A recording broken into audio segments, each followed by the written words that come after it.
Hi എല്ലാ കൂട്ടുകാർക്കും ഇന്നത്തെ ബ്ലോഗിലേക്ക് സ്വാഗതം. എല്ലാവരും സുഖമായിരിക്കുമെന്ന് വിശ്വസിക്കുന്നു. നമ്മുടെ ചാനലിൽ കുറേ 2-3 ആഴ്ചയായി വീഡിയോ ഒക്കെ അപ്ലോഡ് ചെയ്തിട്ട് ഹോസ്പിറ്റലിലെ കേസും അങ്ങനെ കുറച്ച് ഇഷ്യൂസൊക്കെ വന്നതുകൊണ്ടാണ് വീഡിയോ ഇടാൻ പറ്റാതായത്. പിന്നെ നമ്മുടെ ഇന്നത്തെ ബ്ലോഗ് തുടങ്ങുന്നതിന് മുമ്പ് എനിക്കൊരു ആളുടെ കാര്യം പറയാനുണ്ട്. എൻ്റെ ഒരു സബ്സ്ക്രൈബറാണ്, അതില്യ എന്നാണ് ആളുടെ പേര്. എനിക്ക് 2-3 വട്ടം ഇങ്ങനെ മെസ്സേജ് അയച്ചു, ചേച്ചി നെക്സ്റ്റ് വീഡിയോയിൽ എൻ്റെ പേര് പറയണേ എന്ന്. അപ്പോൾ അതിന് ശേഷം പിന്നെ ഞാൻ ഷോർട്ട് വീഡിയോ മാത്രമേ ഇടുന്നുണ്ടല്ലായിരുന്നു. ലോങ് വീഡിയോ എനിക്ക് ഇടാൻ പറ്റാത്തൊരവസ്ഥയായിരുന്നു. അപ്പോൾ അതുകൊണ്ടാണ് ഞാൻ കുട്ടിയുടെ പേര് പറയാതിരുന്നത്. കുറേ നാൾ കഴിഞ്ഞ് വീണ്ടും എനിക്ക് മെസ്സേജ്, ചേച്ചി എന്നെ മറന്നില്ലല്ലോ, അടുത്ത വീഡിയോയിൽ പറയണേന്ന് വെച്ചിട്ട്. അപ്പോൾ ഇപ്പോഴാണ് ഞാൻ ഒരു ലോങ് വീഡിയോ ഇടുന്നത്. അപ്പോൾ ഈ ഒരു അവസരത്തിൽ അതിലെ ഹായ് പറയുകയാണ് അതിലേക്ക്. പിന്നെ നമ്മുടെ ബ്ലോഗിലേക്ക് വരാം. ഞാൻ 2-3 ആഴ്ചയായിട്ട് നല്ല സുഖമില്ല. കാരണം എന്ന് വെച്ചാൽ ഞാനിപ്പോൾ 3 മന്ത് പ്രഗ്നൻ്റ് ആണ്. അപ്പോൾ എനിക്ക് ഒരു ട്രാജഡി ഉണ്ടായി. എനിക്ക് 2 മന്ത് പ്രഗ്നൻസി നടന്നുകൊണ്ടിരുന്ന സമയത്ത് ഞങ്ങളുടെ ഒരു ബന്ധുവിൻ്റെ ഒരു ചടങ്ങിന് പോയി കേട്ടോ. ഞാനും ചേട്ടനും മോനുമാണ് പോയത്. ബൈക്കിലാണ് പോയത്. അപ്പോൾ പോകുന്ന വഴിക്ക് റോഡ് അത്ര ശരിയല്ലായിരുന്നു. അതുകൊണ്ടാണെന്ന് എനിക്കറിയില്ല. പക്ഷേ അന്ന് ആ ചടങ്ങെല്ലാം കഴിഞ്ഞു. വൈകിട്ട് വീട്ടിൽ വന്നിട്ട് ഞങ്ങൾ കുറച്ചേരം ഉറങ്ങി. ഞാനും ചേട്ടനും എൻ്റെ മോനുമായിട്ട് കിടന്ന് ഉറങ്ങിയിട്ട് ഒരു സന്ധ്യയൊക്കെ ആയപ്പോഴത്തേക്കും ഞാൻ ബാത്റൂമിൽ പോയി. അപ്പോഴത്തേക്കും ചെറിയ ബ്ലീഡിങ് കണ്ടു. ബ്ലീഡിങ് ഞാൻ ഭയങ്കരമായിട്ടൊന്നുമില്ലായിരുന്നു. ആദ്യം കുറച്ച് പോയി, പിന്നെ ഒരു ചെറിയ കട്ട പോലെ ബ്ലഡ് പോയി കേട്ടോ. എൻ്റെ ലൈഫിൽ ആദ്യമായിട്ടാണ് ഇങ്ങനെ. എൻ്റെ ഫസ്റ്റ് പ്രഗ്നൻസി പോലും ഞാൻ ഇങ്ങനെയൊന്നും കണ്ടിട്ടില്ല. അപ്പം നമ്മളെ പോലെ അറിവില്ലാത്തവർക്ക് നമ്മൾ ആദ്യം പേടിച്ചു പോകും. അതുപോലെ തന്നെ ഞാനും നല്ല ഭയന്നു. എന്താണ് സംഭവം എന്ന് എനിക്കറിയത്തില്ല. ഞാൻ ഉടനെ നിലം വിളിച്ചുകൊണ്ട് ചേട്ടൻ്റെ അടുത്ത് നിന്ന് കാര്യം പറഞ്ഞു. ചേട്ടൻ പറഞ്ഞു പെട്ടെന്ന് ഡ്രസ്സ് മാറി നമുക്ക് ഹോസ്പിറ്റലിൽ പോകാമെന്ന് പറഞ്ഞു. അപ്പോൾ ഞാൻ തമിഴ്നാട് വെട്ടുമണി GHലാണ് ട്രീറ്റ്മെൻറ്റൊക്കെ നടക്കുന്നത്. അപ്പോൾ അന്ന് സൺഡേ ആയിരുന്നു. സൺഡേ അപ്പോൾ ഡോക്ടേഴ്സൊന്നുമില്ല, എമർജൻസി ഡോക്ടർ മാത്രമേ ഉള്ളൂ. അതും ഹോസ്പിറ്റലിലില്ല, അത്യാവശ്യം വിളിച്ചാൽ മാത്രം വരും. നഴ്സുമാരൊക്കെ ഉണ്ടായിരുന്നു. അപ്പോൾ ഞാൻ കരഞ്ഞു വിളിച്ചുകൊണ്ടാണ് അവിടെ ചെല്ലുന്നത്. അപ്പോൾ വേഗം ചെന്നപ്പോൾ സിസ്റ്റർമാർ എന്നെ ലേബർ റൂമിൽ കൊണ്ടുപോയിട്ട് ഹസ്ബൻഡിനോട് പാഡ് മേടിച്ചിട്ട് വരാൻ പറഞ്ഞു. ചേട്ടൻ പുറത്ത് പോയി പാഡ് മേടിച്ചിട്ട് വന്ന്. ചേട്ടനും ഞാനും എൻ്റെ മൂത്ത മോനുമായിട്ടാണ് പോയത്. അപ്പോൾ ചേട്ടൻ പോയി പാഡ് മേടിച്ചിട്ട് വന്നു. എൻ്റെ അടുത്ത് പാഡ് യൂസ് ചെയ്തിട്ട് ലേബർ റൂമിൽ ഇരുത്തിയിരുന്നു, എന്നെ ഒബ്സർവേഷനിൽ ഇരുത്തിയിരുന്നു. 5 മണിക്കാണ് ഞങ്ങൾ ഹോസ്പിറ്റലിൽ എത്തിയത്. ഒരു 7 മണി വരെ എന്നെ ഒബ്സർവേഷനിൽ ഹോസ്പിറ്റലിൽ ഇരുത്തിയിരുന്നു കേട്ടോ. അപ്പോൾ അതിൻ്റെ ഇടയിൽ 2 വട്ടം എൻ്റെ ബാത്റൂമിൽ പറഞ്ഞു വിട്ടു. അപ്പോഴൊന്നും പിന്നെ ബ്ലീഡിങ്ങേ ഇല്ല, ആദ്യം കണ്ടത് തന്നെ. പിന്നെ ഡോക്ടേഴ്സിനെ വിളിച്ചു, ഫോണിൽ കോണ്ടാക്ട് ചെയ്തപ്പോൾ ഡോക്ടേഴ്സ് വീട്ടിൽ പൊക്കളാൻ പറഞ്ഞു. പിന്നെ എനിക്ക് സെൻസറ്റൈൻ 200 മില്ലി ടാബ്ലറ്റ് കുറിച്ച് തന്നു കേട്ടോ. ഇത് കഴിക്കാൻ പറഞ്ഞിട്ട് നാളെ തിങ്കളാഴ്ച OPയിൽ വരാൻ പറഞ്ഞു. എന്നിട്ട് വീട്ടിൽ വന്നപ്പോഴത്തേക്കും പിന്നെയും ബ്ലീഡിങ് അല്ല, നമ്മുടെ ബ്ലാക്ക് കളറിൽ ഒരു ചെറിയൊരു എന്തോ കറ പോലെ പൊയ്ക്കൊണ്ടിരുന്നു. അപ്പോഴത്തേക്ക് എനിക്കും ചേട്ടൻ അന്നത്തെ ദിവസം ഞങ്ങൾ ഉറങ്ങിയതേ ഇല്ല. സംഭവം എന്താണെന്നൊന്നും അറിയില്ല. പിറ്റേ ദിവസം രാവിലെ തന്നെ ഞങ്ങൾ OPയിൽ പോയി. OPയിൽ ചെന്ന് ഡോക്ടറെ കണ്ടപ്പോൾ ഡോക്ടർ എന്താ പറയുക, എനിക്ക് സംഭവം കുഞ്ഞിന് വല്ലതും സംഭവിച്ചോ എന്ന് വിചാരിച്ച് ഉറക്കവും ഇല്ല, നല്ലവണ്ണം വിഷമിച്ചാണ് പോയത്. അപ്പോൾ ഡോക്ടേഴ്സ് കണ്ടിട്ട് പറഞ്ഞു പെട്ടെന്ന് തന്നെ ഒരു സ്കാൻ വേണ്ടി വരും, വേഗം തന്നെ ഒരു സ്കാൻ എടുത്തിട്ട് വരാൻ പറഞ്ഞു. അപ്പോൾ എനിക്ക് 3-ാം മാസത്തെ സ്കാനിന് മുന്നേ ഉള്ള OPയിൽ എഴുതി തന്നിട്ടുണ്ടായിരുന്നു NT സ്കാനിന്. അതുകൂടാതെയാണ് ഇപ്പോൾ ഈ ഒരു സംഭവം ആയതുകൊണ്ട് പെട്ടെന്ന് സ്കാൻ എടുക്കാൻ പറഞ്ഞതാണ്.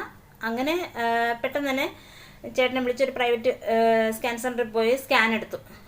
സ്കാൻ എടുത്തപ്പോൾ തന്നെ ഞാൻ ആ സ്കാൻ സെൻറ്ററിൽ ചെന്നിട്ടും കരച്ചിൽ നിർത്തുന്നില്ല.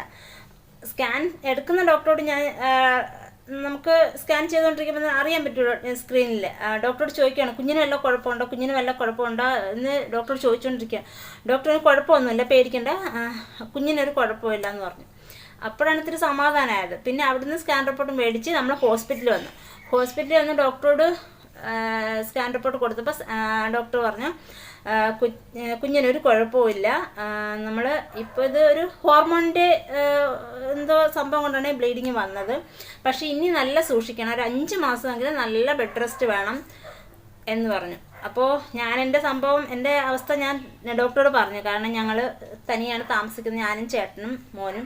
അപ്പോൾ അവരുടെ കാര്യം നോക്കാൻ ഞാൻ മാത്രമേ ഉള്ളൂ.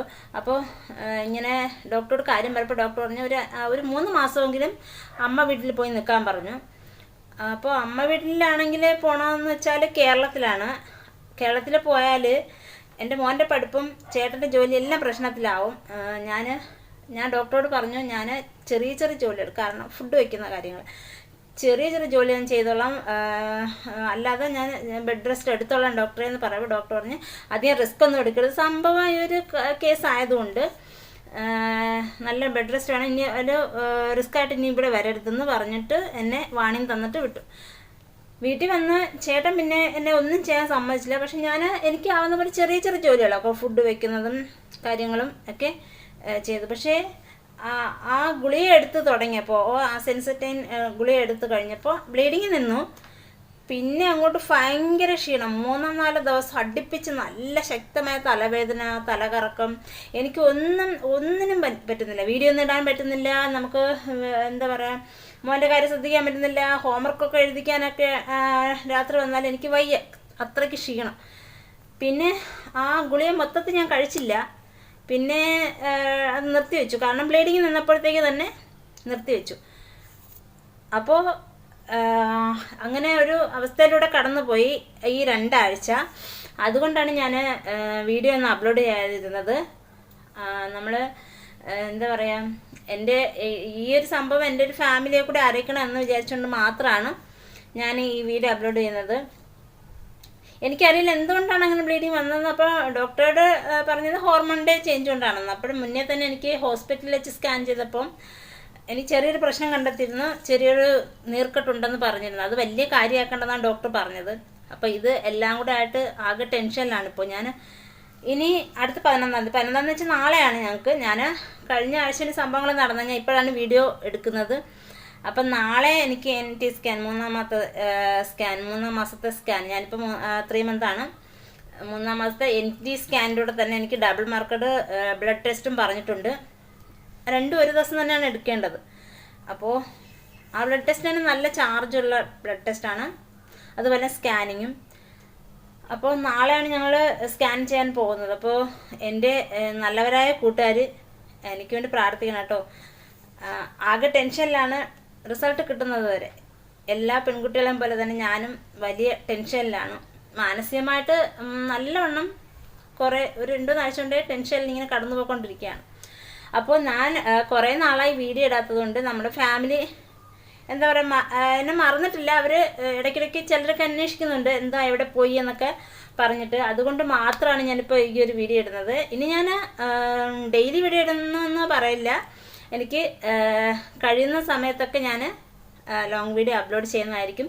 അപ്പോൾ ആരും എന്നെ മറക്കരുത്, എല്ലാവരും പ്രാർത്ഥിക്കണം നാളത്തെ സ്കാൻ.